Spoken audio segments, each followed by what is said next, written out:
Smart et réglo, on va parler aujourd'hui du passeport formation. Alors hier on a parlé du CPF, mais aujourd'hui on parle du passeport formation, c'est très technique et ça a pas mal bougé ces derniers jours. Et on accueille Amélie Angèle Dinger. Bonjour Amélie. Bonjour. Ravie de vous accueillir, avocate spécialisée en droit social chez PDGB. J'ai tout bien dit. Et je vous souhaite donc une très belle année, ainsi qu'à tous vos collaborateurs et à tous les membres du cabinet PDGB. On parle du compte formation. D'ailleurs, pourquoi vous avez choisi de nous en parler de ce compte formation ? Ça bouge ? Exactement. Alors mon compte formation, ça a été créé en janvier 2019, qui est géré par la Caisse des dépôts. C'est un service public numérique qui permet en fait aux actifs d'accéder à une base de formation et d'avoir leurs droits et d'utiliser leurs droits du compte personnel de formation. Le fameux CPF. Exactement. Et aujourd'hui, il y a du nouveau.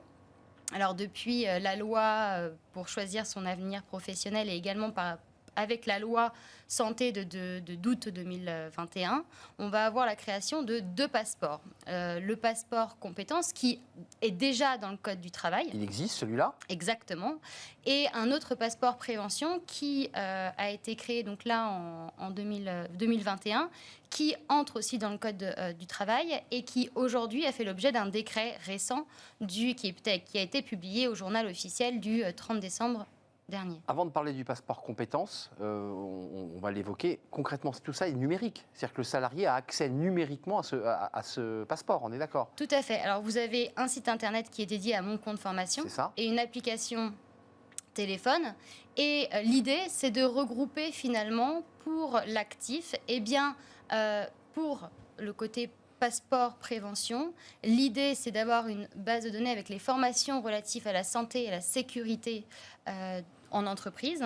Et le passeport compétences, où là, alors c'est passeport d'orientation, de formation et de compétences, c'est le mot exact qui est utilisé dans le Code du travail, qui est là pour indiquer finalement toutes les qualifications, les diplômes, finalement le projet professionnel du salarié. Amélie, ça s'est abondé à la fois dans les entretiens annuels, on accède à ce compte, c'est le DRH qui l'abonde, c'est le salarié qui le fait. Qui a la main sur ce compte ? Alors aujourd'hui, sur le compte, sur le passeport compétences, vous avez à la fois l'actif qui va de lui-même alimenter, notamment avec son CV. En fait, l'idée de ce passeport compétences... Personne n'en parle de ça. Hein. Non. Je m'autorise. Hein, c'est nouveau. Et là, c'est très nouveau. Exactement. D'accord. Donc, c'est un accès par l'actif, enfin par le personne active. Qui va avoir ses codes d'accès, il rentre. Exactement. Qui va lui-même dire, voilà, j'ai telle compétence, qui va l'utiliser dans ses relations avec un employeur ou avec des organismes de formation, de recherche d'emploi ou d'orientation.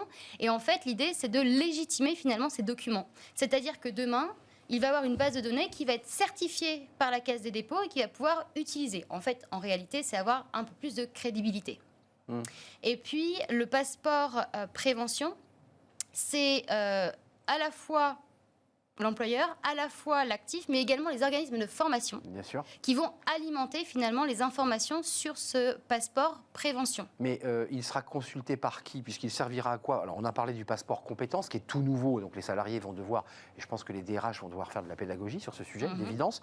Mais sur le passeport prévention, concrètement, qui l'abonde ? Le médecin du travail ? Qui y a accès ? Parce que c'est des données confidentielles. Alors, c'est intéressant parce que on a un comité national de prévention et de santé des travailleurs qui a, dans une délibération du 13 juillet dernier, prévu finalement les conditions de mise en œuvre de ce passeport prévention et qui a été justement validé, approuvé par décret du 30 décembre 2022. Donc c'est hier. Exactement. Et ce qui est prévu, c'est que le salarié garde finalement la main et choisit quelles sont les informations qu'il va pouvoir autoriser, que l'employeur va pouvoir consulter, et les informations qu'il ne veut pas qui soient consultables par l'employeur. Donc en fait, aujourd'hui, alors il y a un arrêté qui devra être publié pour savoir comment on donne l'autorisation ou pas, ou on refuse telle ou telle information.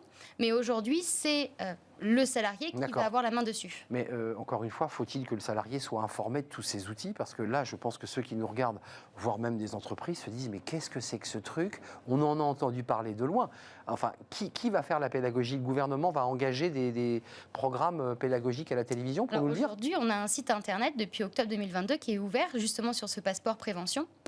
Et l'idée, c'est que ça soit ouvert à partir d'avril 2023 et consultable par les employeurs à partir de 2024. L'esprit de la loi, parce que c'est toujours intéressant, là on voit la technique, mais l'esprit de la loi, c'est quoi? C'est contrôler, c'est lister précisément les difficultés de formation. C'est quoi l'esprit de la loi? Alors, l'idée, c'est pas non plus demain permettre à l'employeur de mettre une obligation pour les salariés qui va embaucher, c'est-à-dire d'avoir finalement accès à cette base. Exactement. C'est pas l'idée de la loi. L'idée, réellement, c'est notamment pour le passeport prévention, à la fois de permettre aux employeurs de respecter leurs obligations de santé et sécurité au travail, parce que c'est la préoccupation majeure aujourd'hui, la santé et la sécurité des salariés, et donc de permettre finalement de suivre les formations sur le sujet. Je parle notamment des sujets comme l'amiante ou des travails en hauteur. Finalement, il y a des formations obligatoires. Céveso, bien sûr. Tout à fait. Il y a des formations obligatoires, et ça permet aux salariés finalement de faciliter la transmission d'informations, notamment d'un employeur à un autre.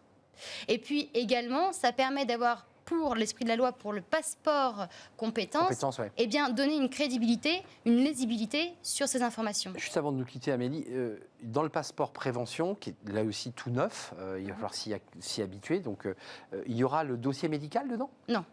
On est d'accord. Il n'y a pas d'informations confidentielles médicales? Non, alors il y a des informations qui concernent le salarié.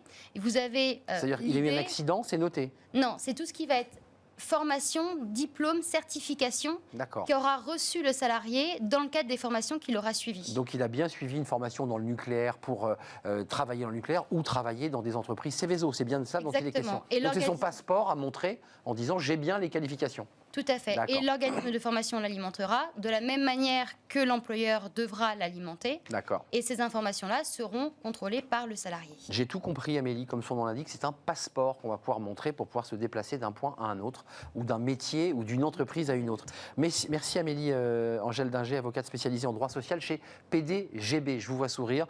Merci d'être venu nous rendre visite. On tourne une page et on fait une pause, on s'intéresse au handicap. Il y a eu la semaine du handicap, on en parle beaucoup sur ce plateau et on accueille le président de l'AGEFIP, qui est l'organisme qui collecte les fonds. On évoquait la Caisse des dépôts, c'est l'organisme qui collecte les fonds prélevés aux entreprises sur ces questions de handicap. On va faire le point avec lui sur l'objectif plein emploi et puis la situation évidemment des personnes handicapées dans leur accès au travail et à l'emploi. On fait le point juste après avec le président, après la pause évidemment.